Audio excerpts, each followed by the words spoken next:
ഷബോൻ ഷാ. ഉറക്കെ പറ, കേട്ടില്ല. ഷബോൻ ഷാ.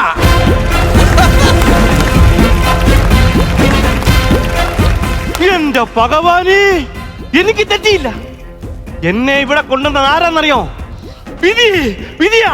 ആ ചുമ്മാതല്ല, പണ്ട് ഇവളെ ഞാനൊന്ന് പ്രേമിച്ചെന്നും പറഞ്ഞ് ഞാൻ തേച്ചിട്ട് പോയെന്നും പറഞ്ഞ് അന്ന് തൊട്ടേ ഇവളെനിക്ക് പണിയാൻ നടക്കുക. ആരാ? വിദ്യ. വിദ്യയല്ലെന്ന്, വിധി, ദൈവവിധി. ഞാൻ തിരക്കി നടന്ന ആളായത്. ഷബോൻ ഷാ, നിങ്ങളെ പോലൊരു ധീരയാന യോദ്ധാവ് ഇവിടെ ഉള്ളപ്പോ ഈ അമ്പലത്തിലെ ആന ഇടയരുതായിരുന്നു.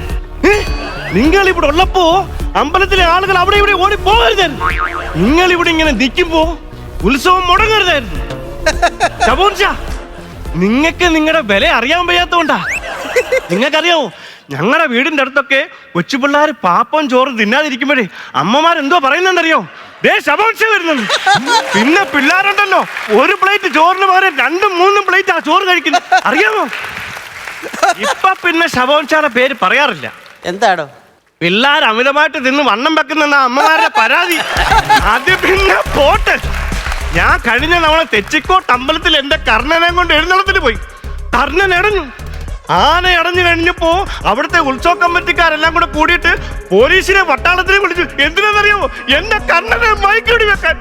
എന്റെ കർണന് മയക്കുവെടി കൊണ്ടുവന്നത് എനിക്ക് ഇഷ്ടമല്ലാത്തത് കൊണ്ട് ഇളകിച്ചാടി നടന്ന കർണന്റെ ചെവി തന്ന് ഞാൻ ഒന്നേ പറഞ്ഞുള്ളൂ, ഷബോൻ ഷാ.